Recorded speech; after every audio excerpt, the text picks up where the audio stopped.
Monsieur Convent, et pour le contenu et pour être resté dans les timings. Donc maintenant, on nous donne la parole à la réplique à 3 intervenants qui ont chacun 6 minutes pour répondre. Je rappelle que vous pouvez poser vos questions et si vous pouvez déjà les rentrer en cours de route dans le chat qui est à destination de Carole et de moi, comme ça on peut déjà commencer à construire un peu le débat qui va s'en suivre.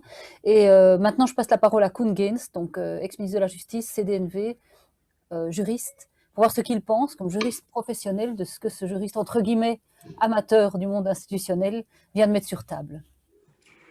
Dank u wel, mevrouw Delvaux, meneer Verhoeven. Eerst en vooral mijn felicitaties voor de moed die meneer Convent heeft gehad met ons dit verhaal te schrijven, want het getuigt van groot geloof in onze democratie wat hij gedaan heeft. En in die zin neem ik zijn poging heel ernstig. Ik zou er ook graag met hem zelf eens uitvoerig over spreken, maar dan op een ander moment. En ik zou eerst en vooral, ik ben een optimist, aan meneer Convent willen voorhouden, die wat jonger is dan ik, geen 30 jaar, maar toch wat, dat vroeger het probleem was om een regering in het zadel te houden. Tussen 1972 en 1981 hebben wij 13 regeringen gehad. We zijn er geleidelijk aan in geslaagd wat duurzamere regeringen te hebben. Het probleem is nu ze te vormen. Democratie is een moeilijk woord. Iedereen denkt het te verstaan. Ik zou de metafoor aandurven met een balspel. Iedereen weet dat de bal in de goal moet, maar in bepaalde landen speelt men rugby, in andere Amerikaanse voetbal, nog in andere soccer, in andere basket en nog in andere cricket. En dat brengt met zich dat we allemaal weten ongeveer wat democratie is, maar dat de definitie ervan en de manier waarop het gespeeld wordt heel verschillend is. En dat is met name ook zo voor kiesstelsels. Kiesstelsels zijn gedwongen om mensen te frustreren. In een meerderheidsstelsel is de verliezer gefrustreerd. Herinneren wij ons Clinton, die zelfs de popular vote had gewonnen. In een evenredig stelsel kan de meerderheid of de grootste partij buitenspel gezet worden. En dat leidt ook tot frustraties. Dus een kiesstelsel zal altijd een zekere onvolmaaktheid in zich dragen. Maar wat ik zou durven onderstrepen is dat een kiesstelsel, wat men zo graag noemt, het signaal van de kiezer moet vatten. En het signaal van de kiezer, dat wordt meestal gekaapt de avond van de verkiezingen zelf. U weet hoe dat gaat, ik moet u geen voorbeelden geven. Maar in wezen weten wij niet wat de kiezer precies bedoeld heeft. Politologen, wetenschappers geven ons weken, maanden later een zekere verklaring. Zeggen dan bijvoorbeeld, veel mensen hebben voor een iets extremere partij gestemd dan hun voorkeur, omdat hun voorkeur zou zijn dat hun eigen partij wat opschuift naar dat extreem. Dat is interessant, maar ik vind dat de meeste kiesstelsels de kiezer niet voldoende au sérieux nemen. Ik vind dat in een democratie die volwassen wordt, binariteit ongelukkig is. Ja, nee, voor, tegen. En dus een kiesstelsel waarin ik maar voor één partij een voorkeur kan uitdrukken, vind ik armoedig. Daarom heb ik voorgesteld dat een kiezer meerdere stemmen zou hebben. Dat is waarschijnlijk een typische CD&V-mening, maar ik stem graag genuanceerd. En vandaag zijn we sociologisch minder met één partij verwant dan we dat, laat ons zeggen, 100 jaar geleden waren. Ten tweede, bij een referendum komt dat, waar meneer Convent ook voor pleit, het correctief referendum, komt dat nog meer tot uiting. Ik ben niet voor of tegen de Brexit. Ik ben misschien wel tegen de Brexit, maar als de meerderheid van de mensen voor de Brexit stemt, dan ben ik ook voor een bepaald type van Brexit. Dus elke keer moet men bij de stem de mens au sérieux nemen. En de frustratie wordt groter, naarmate men door die binariteit niet au sérieux wordt genomen. Ik kom tot het eigenlijke onderwerp, want ik kan niet op alles reageren wat meneer Convent gezegd heeft, en dat is het vermijden dat onze regeringen zo lang duren. Ik heb er onze regeringsvormingen. Ik heb er wat over zitten piekeren, wat de oorzaken daarvan zijn. We moeten toegeven dat wij wel extreem lang zijn. En dat heeft te maken met de Europese monetaire paraplu, dat heeft te maken met de stabiliteit van de regio's. Vroeger hadden we die niet en dus hadden we slechte regeringen binnen de 2 maanden. Nu hebben we misschien een goede regering na 1,5 jaar. Ik ben er zelf mogelijk nog meer gefrustreerd door dan meneer Cohn-Bendit, dus ik deel uw frustratie. Ik denk ook dat samenvallende verkiezingen misschien vertragend werken. Ja, misschien. Ik zal dat zelfs in mijn default system, zoals ik het genoemd heb, tot zijn recht laten komen. Het zou kunnen dat als de verkiezingen samenvallen, al die partijvoorzitters en die kaarten en die schaakborden waarop men tegelijkertijd moet spelen, een vertragend effect hebben. Ik denk ook dat de versplintering van het partijlandschap verantwoordelijk is voor die traagheid. Ik wil er toch eens op wijzen dat wij nog in 2007 met 4 partijen, 2 langs elke kant, dus de oude traditionele partijen, comfortabel een meerderheid konden vormen. En dat nu, 13 jaar later, zelfs 3 klassieke traditionele partijen maar aan 72 zetels geraken. Dus er is op heel korte tijd een soort implosie gebeurd. En een 4e factor is natuurlijk dat er geen echte nationale partijen meer zijn. Al niet meer sedert de jaren 70. Maar in Zwitserland zijn die er bijvoorbeeld nog wel, bij ons zijn die er niet meer. En weten partijvoorzitters zelden of ze nu moeten kiezen voor de ideologische aanhorigheid of voor de regionale aanhorigheid. En ze spelen dus op 2 tableaus. Thuis spelen ze dikwijls op de regionale aanhorigheid. Als ze aan de andere kant van de taalgrens spreken, dan hebben ze het over de ideologische aanhorigheid. En op 2 tableaus spelen is natuurlijk meesterschaken. Wat zijn de remedies voor die traagheid? Ik denk dat er een aantal zijn die we kunnen bedenken. Men kan zeggen, we gaan nog eens de partijpolitieke formaties hergroeperen. Dat is iets wat je niet in de wet kunt inschrijven. We hebben dat gedaan in het eerste decennium. En in het eerste decennium van deze eeuw zijn er een heleboel mensen die erin gelukt zijn om hun partij te vergroten, maar die zijn terug versplinterd. We kunnen zeggen, we gaan voor een meerderheidsstelsel. Waarom niet? Maar, en daar vind ik dat meneer Cohn-Bendit een zekere lacune laat in zijn paper, als men in het noorden uitkomt, ex absurdo nu, en excuseer mijn collega's, met als grote winnaar het Vlaams Belang, en in het zuiden uitkomt met in een meerderheidsstelsel als grote winnaar de PTB, dan hebben we ook geen oplossing. Dan hebben we meer concentratie, maar we hebben geen oplossing. Dat wil zeggen dat de communautaire samenstelling, meneer De Wever zou dat noemen, de 2 politieke opinies in dit land, toch wel een bijzondere vertragende factor zijn die we moeten meenemen in ons reflectiemodel. De federale kieskring, gedeeltelijk of geheel, waarom niet? Maar opnieuw, dat kan alleen tot resultaten leiden indien bijvoorbeeld iemand uit het zuiden, ik zeg maar iets, Paul Magnet, in het noorden van het land heel veel stemmen haalt met zijn partij. Zodanig dat men zegt, die man heeft iedereen achter zich. Ik vrees dat heel wat partijen dat federale kieskring systeem zouden boycotten en dat we er niet goed zullen uitkomen. Een default systeem. Een default systeem dat geldt indien men niet, ik zou zeggen bij samenvallende verkiezingen na 6 maanden, of bij niet samenvallende verkiezingen na 4 maanden in werking treedt. Waar men heel voorzichtig moet zijn, ik moet stoppen, ik begrijp het, waar men heel voorzichtig moet zijn, en ik kom er straks op terug dan als ik mag, waar men heel voorzichtig moet zijn is dat default system niet het systeem is waar men op zit te wachten. Dat wil zeggen, als ik weet dat na 6 maanden, of als ik weet dat na 4 maanden een bepaald systeem in werking treedt, dan kan ik er naar streven dat dat systeem in werking moet treden en in afwachting eigenlijk niet constructief zijn.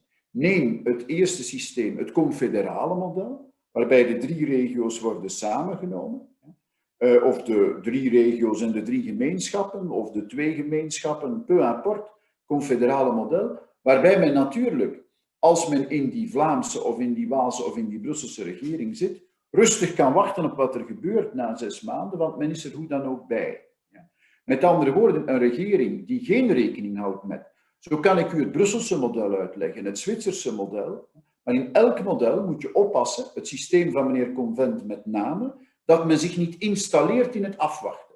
Als 67 zetels genoeg zijn om te starten, dan kunnen de traditionele partijen met 3 wachten tot er geen regering is na 6 of na 4 maanden. Zij hebben 72 zetels en ze kunnen starten. Want zonder hen komt men nooit aan die 67 zetels. Ik heb gezegd, ik dank u. Monsieur Gaines, merci beaucoup. Je repasse la parole maintenant à François De Smet, le président de DEFI. Merci, bonjour à tous, Goedemiddag iedereen, et merci pour ce débat bicommunautaire, ce qui est, je trouve, encore beaucoup trop rare. Je vais essayer de garder ma casquette politique et de prendre quand même ma casquette de philosophe, ce qui ne va pas être facile. Merci à Monsieur Convent pour ces riches et audacieuses propositions. Ce qui me frappe toujours dans ce genre de débat, quelles que soient les propositions, c'est le postulat de départ. Et le postulat de départ, c'est que c'est l'organisation et la loi qui peuvent aider à provoquer et induire des comportements. Et donc, on peut essayer de résoudre des problèmes politiques par le droit, par le changement de réglementation, en espérant que ça induise un changement de comportement. Et le problème, c'est que la nature humaine ne fonctionne pas comme ça. La nature humaine, bien sûr, peut faire en sorte qu'on puisse changer des comportements sur base d'un changement de constitution, de législation, de règlement, mais la nature humaine aime aussi modifier les réglementations, les contourner ou les enfreindre. Et c'est là que ça devient évidemment intéressant. Je crois qu'on a tous vécu dans des milieux organisés, académiques, entrepreneuriaux, politiques, etc. Et on a tous cette expérience que quand il y a de la confiance et de l'écoute, quand il y a du respect mutuel, on a finalement assez peu besoin des statuts, des règlements et de la loi, ça coule tout seul. Par contre, dès qu'il y a méfiance, dès qu'il y a mésentente, eh bien, on va chercher la loi, on va chercher le règlement et on se dit que la solution est là. Et donc, s'il y a un problème, et nous avons cette tendance tous de plus en plus, on a une tendance à se dire qu'il est plus facile de changer une loi, une constitution, un règlement que de changer un comportement. Je ne suis pas sûr qu'on a raison.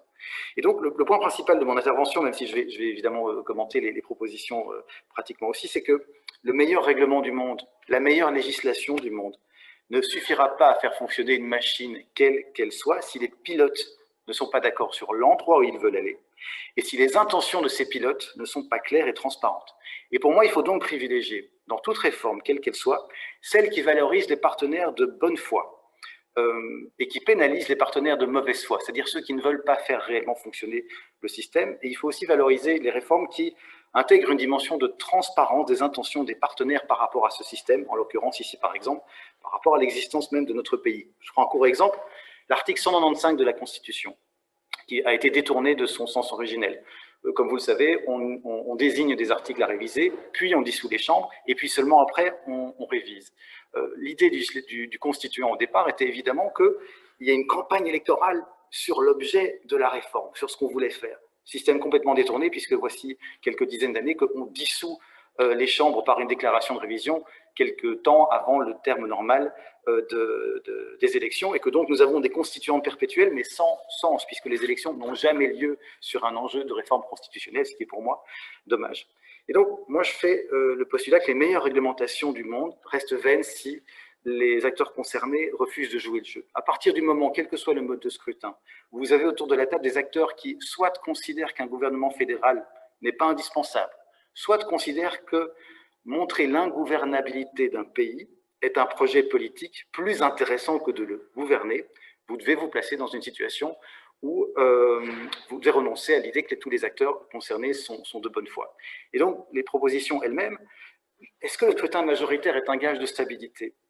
La référence à la France est intéressante parce que voici un pays qui n'est plus du tout stable politiquement. Voici 3 scrutins d'affilée que les sortants sont systématiquement sortis, à tel point que c'est un candidat finalement système et anti-système, M. Macron, qui a été élu, et que bien malin peut savoir dans quelle forme de stabilité sera la France d'après 2022. Je ne crois en effet pas, comme M. Convent non plus, aux pistes du coup près ou aux pistes des coalitions miroirs. Le coup près parce que ça va valoriser précisément les partis qui veulent montrer que le système est ingouvernable, et on a vu notamment dans un certain nombre d'endroits récents, mais aussi dans l'Allemagne des années 20 et 30, ce que ça pouvait donner, c'est-à-dire que vous tirez avantage du fait que le pays devient ingouvernable et vous finissez par attirer les moyens les plus simples et les plus radicaux. Et quant aux coalitions miroirs, elles font fi tout simplement de l'existence d'un projet fédéral. Et elles font comme si nous étions l'addition de communautés, et je pense qu'au niveau fédéral, nous sommes réellement tout autre chose. Par contre, je trouve extrêmement intéressante et conforme aux critères que je viens de proposer, l'idée de M. Convent de de majorité par palier. On pourrait l'appeler majorité dégressive. À savoir, si nous ne parvenons pas rapidement à former un gouvernement qui est plus de 50%, passons à des paliers moindres de 45 et 40. Pourquoi? D'abord parce qu'il préserve l'idée d'un système progressif avec des majorités proportionnelles, non pas majoritaires, mais proportionnelles, qui sont pour moi des amortisseurs de la démocratie, et parce qu'il valorise la bonne foi. Il valorise le fait que, même si vous avez plusieurs partis extrêmement différents, il y a un moment où c'est ceux qui veulent que le système ait un avenir et qu'il y ait un projet commun qui vont s'imposer. Autrement, vous risquez de donner encore une fois la prime à celles et ceux qui sont là pour montrer que le système ne marche pas et qui vont faire en sorte que le système ne marche pas pour montrer ensuite qu'il ne marche pas. Cela permet aussi une prime à la bonne volonté. Je ne crois pas à la privation des moyens de financement, non pas parce que je dirige un parti politique, mais parce que justement, il ne répondrait pas positivement à ce critère-là. Si vous privez de financement pendant une période X les partis politiques, ben vous allez favoriser les gros, ceux qui sont déjà institués, qui eux pourront absolument tenir. Et donc, vous retombez dans une critique qu'on pourrait donner au principe du coup près, à savoir que vous allez favoriser certains partenaires politiques sur d'autres, et vous ne faites que substituer un rapport de force à un autre. Je crois que j'arrive lentement, puisque je sais que 6 minutes, ça va très très vite au bout de mon intervention. J'ajouterai juste encore une petite chose, et une petite suggestion supplémentaire, c'est d'essayer de penser le rapport au temps. Moi, je crois qu'un grand nombre de nos difficultés à former des gouvernements serait évité si on vidait le contentieux communautaire ou qu'on lui donnait une autre perspective de temps. Et j'ajoute donc une proposition très concrète, que ce que j'appelle la clause générationnelle. Imaginons qu'après avoir révisé substantiellement la Constitution d'une manière ou d'une autre, on soit d'accord pour qu'une disposition indique qu'il n'y ait plus de révision constitutionnelle avant 10, 15, 20 ans, qu'une génération politique n'ait qu'une chance de faire une révision constitutionnelle. D'abord, je crois qu'on ferait alors une réforme de l'État bien autrement. On la ferait sans doute beaucoup plus en fonction de l'intérêt des citoyens et de l'efficacité, plutôt que dans un agenda où on va se dire qu'on va avoir un petit peu plus d'argent pour les uns, un peu plus d'autonomie pour les autres.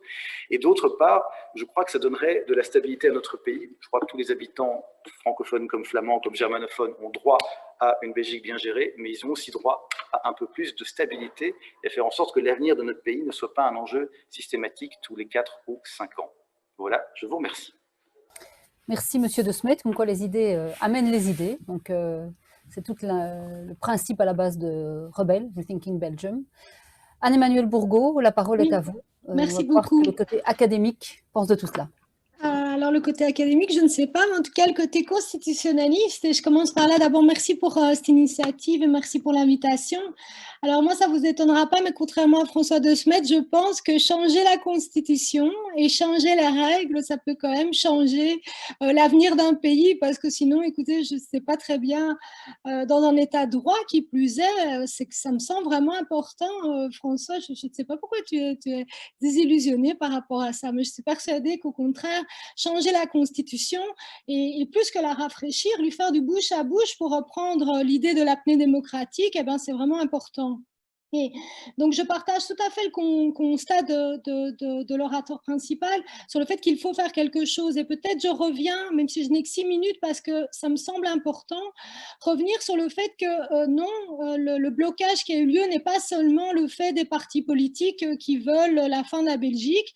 Non, on ne peut pas toujours mettre sur le dos des extrêmes les dysfonctionnements de la Belgique, parce que quand on y réfléchit, si on reprend le calendrier, donc après quand même 451 jours d'affaires courantes, et alors que l'État était face au danger de mort de ses citoyens, eh bien même là, et moi ça me semble l'exemple qui montre de manière indubitable qu'il faut changer les règles, même là, on n'a pas réussi à former une coalition gouvernementale majoritaire et on a fait, excusez-moi, je vais peut-être aller un peu fort, mais une forme de jukebox en fait, une jukebox partisan, où il y a des partis politiques, 3 partis politiques ont formé un gouvernement minoritaire avec l'appui de 6 partis politiques qui ont voté la confiance et puis encore un autre parti qui a voté la NVA, les pouvoirs spéciaux. Donc on a eu une espèce de jukebox, je ne peux pas le qualifier autrement, face au danger de mort de nos citoyens. nos partis politiques, et pas seulement les extrêmes, pas seulement ceux qui veulent la fin de la Belgique dans leur programme et dans leurs pensées, leurs vœux et leurs espoirs, eh bien, on a fait le jukebox. Et ça, je suis désolée, voilà, je pense que là, c'est vraiment, et je partage complètement le constat, c'est même peut-être plus que du bouche à bouche, c'est une opération à court ouvert qu'il faut faire, parce qu'on a là l'exemple qu'il faut faire quelque chose, parce que un exemple, si vous voulez, plus critique et plus paroxystique de moments où on s'attendait de la part de nos partis politiques à la responsabilité, je pense qu'on n'en aura pas d'autres. Alors, qu'est-ce qu'il faut faire pour autant ? On est toujours d'accord, je pense, avec M. Combens sur le fait que donc il faut un schéma qui fonctionne mieux en termes d'efficacité et un schéma aussi qui réponde à des vœux démocratiques. Jusque-là, on est d'accord. Là où je me disjoins de lui, c'est sur une de ses propositions visant à abaisser le seuil parlementaire. Et donc, pour être clair pour le public, l'idée, si j'ai bien compris, et qui vient d'être rejointe par François de Smet, c'est au fond, si on ne parvient pas à faire 50 pour plus 1 au sein de la Chambre, on abaisse et on diminue l'exigence de représentativité de la coalition gouvernementale. Alors écoutez, moi là, je ne suis pas du tout d'accord avec ça parce que le problème actuel, c'est la pauvreté ou la faiblesse démocratique du modèle. Et si cette proposition-là va aboutir à encore diminuer l'exigence démocratique. Pourquoi ? Parce que dans la démocratie représentative qui est la nôtre, parce qu'on est encore essentiellement dans une démocratie représentative, eh bien la représentativité, c'est la qualité démocratique du modèle. C'est ça qu'on a sous la main, nous les électeurs et nous les citoyens.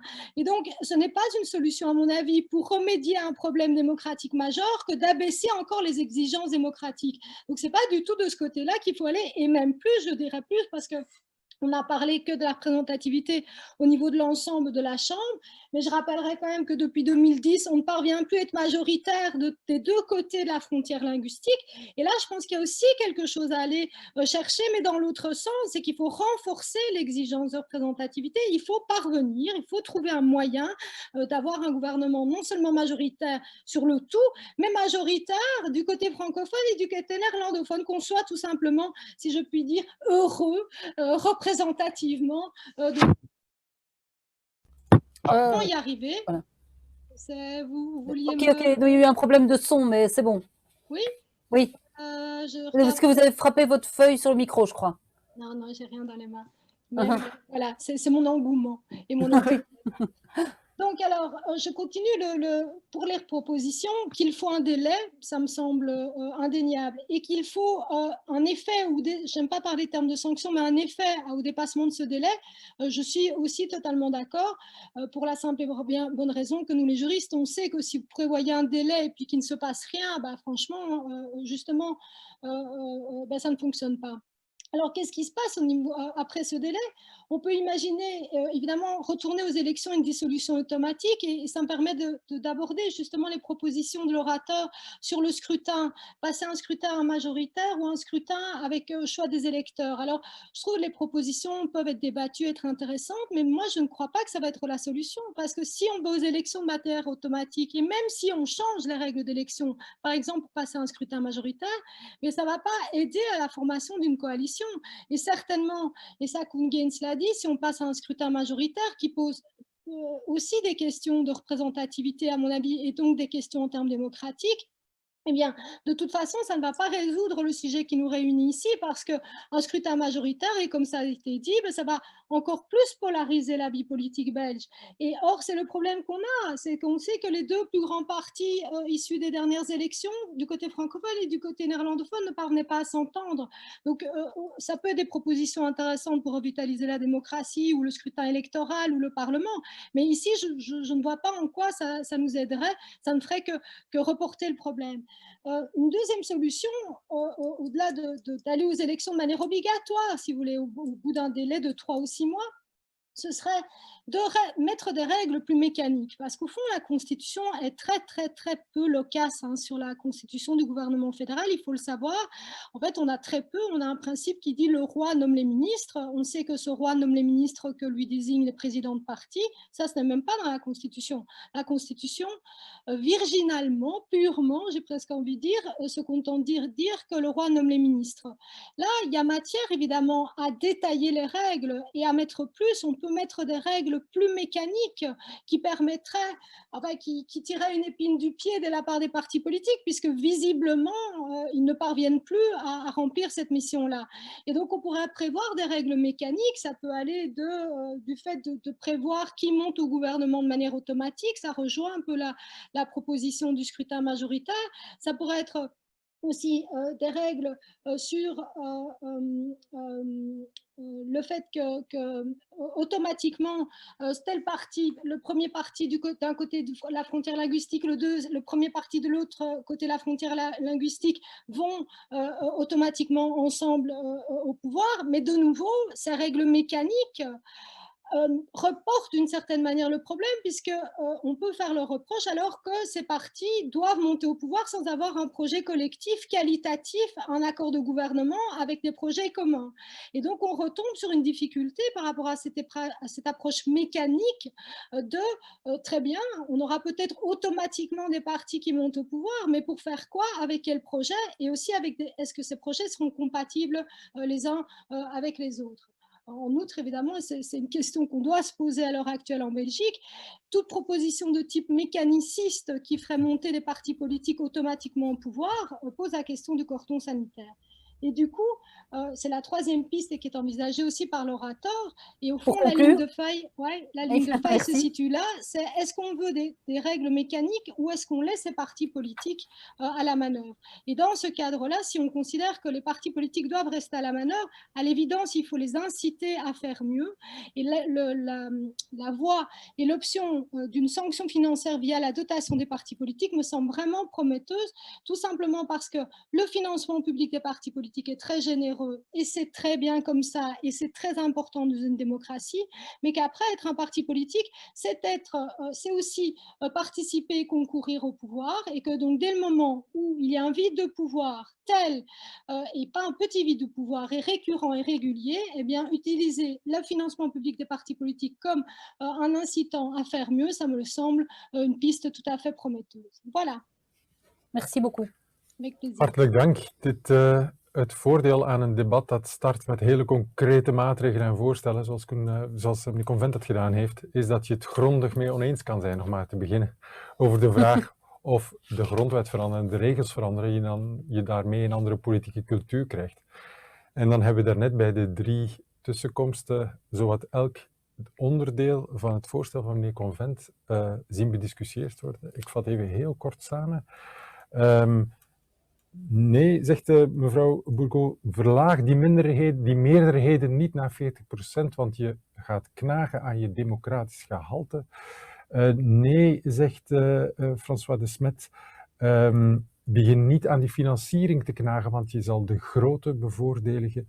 Nee, zegt Koen Geens, begin niet aan ook aan die zetels, het aantal zetels te verlagen dat nodig is voor de meerderheid, want je zal alleen de groten bevoordeligen. En dat meerderheidsstelsel, kijk ermee uit in de Belgische context, of je komt in Noord en Zuid bij hele andere partijen uit en misschien met een veel groter probleem. Ik lanceer het debat door het woord eerst aan de eerste vraag, de eerste beschouwing, aan Chris de Schouwer te geven, politicoloog aan de VUB. Unmuten, meneer de Schouwer.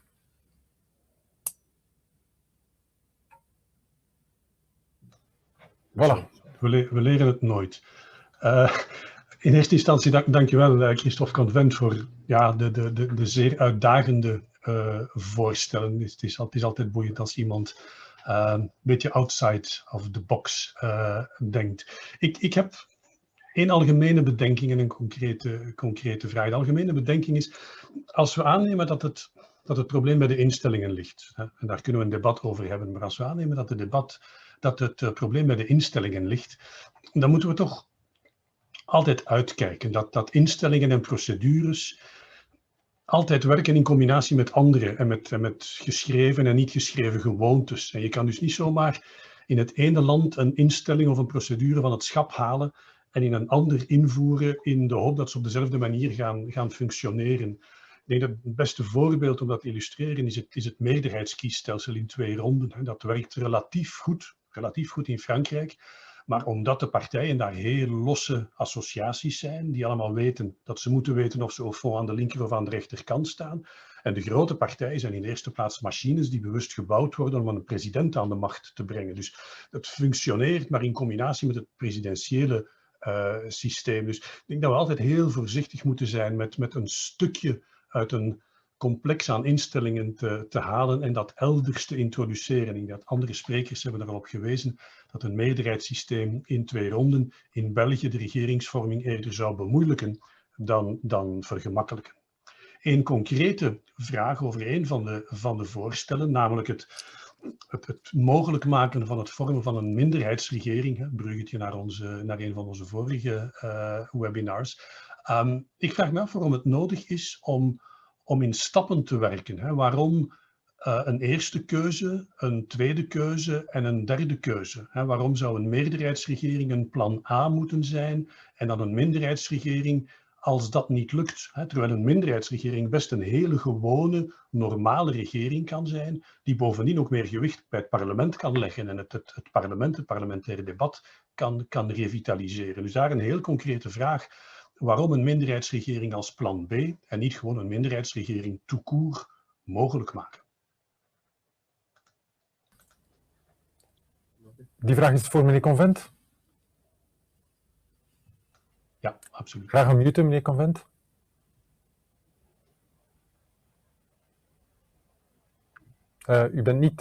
U staat nog op mute.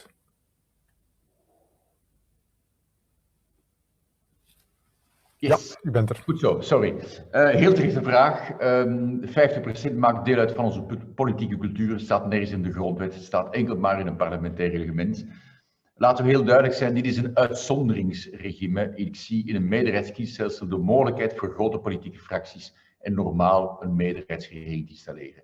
Alleen, ik heb zitten nadenken over wat gebeurt in Israël en Spanje en ziet dat die deadlines niet werken. En als je die deadlines dan verlaagt, de deadlines inbouwt in een systeem waar je getrapte wijs gaat, dan ga je het gedrag van die partijen, en zeker de grotere partijen, maar ook de kleine partijen, een beetje bemeesteren. Omdat, er was een mooi stuk van in Le Soir een aantal weken geleden waarin stond, c'est la force des faibles, waarbij die kleine partijtjes die nodig zijn om net over die grens te geraken, eigenlijk l'intransigence op tafel leggen van hun voorstel en zeggen ik moet dit of anders niet. Dus, maar om terug te komen op het meerderheidskiesstelsel, ik ben het niet eens met professor Geens en professor Bourgault als men begint te zwaaien met Noord-Zuid. Wat is de realiteit? Uit universitair onderzoek blijkt stevast dat 50% van onze landgenoten zich niet herkent in een of andere politieke partij. En dit in Noord en Zuid. Ja? Dat leidt tot directional voting. Namelijk bewust veel radicaler gaan stemmen dan wat de mensen eigenlijk denken en menen. Dat drukt zich uit in het Vlaamse Belang, dat drukt zich uit in de PTP. Meerderheidskiesstelsel, en zeker in 2 ronden of in een ranked choice voting, een beetje in de trant van hetgeen professor Geens voorstelde vorig jaar, dat zijn stelsels die ervoor zorgen dat centrumpartijen aan de macht komen. Centrumpartijen. En dan heb je al een voedingsbodem waar je minstens iets kunt op een redelijke wijze mee kunnen afspreken. En telkens malen afkomen met het idee dat Noord-Zuid de blokkage alleen maar groter wordt. Ik kan daar begrip voor brengen, maar je moet dat ook zien in de situatie, gekoppeld aan mijn voorstel voor een functioneel tweekamerstelsel waar wetgeving en grondwetgeving gaan naar een senaat die evenredig verkozen wordt. En dus het uit elkaar halen van het puur beleidsmatige en het puur wetgevende en grondwetgevende. Dus die deconcentratie aan macht in de schoot van de particratie, om die uit elkaar te trekken, dan ga je die 3 zaken tezamen, een meerderheidskiesstelsel, de mogelijkheid van een minderheidsregering en een functioneel bicameralisme. En dan heb je een evenwicht in je systeem. Dus het staat nooit op zichzelf. Al die zaakjes die ik daar heb proberen uit te schrijven, zijn nooit op zichzelf genomen. Het is een geheel om proberen terug ons systeem vlot te trekken.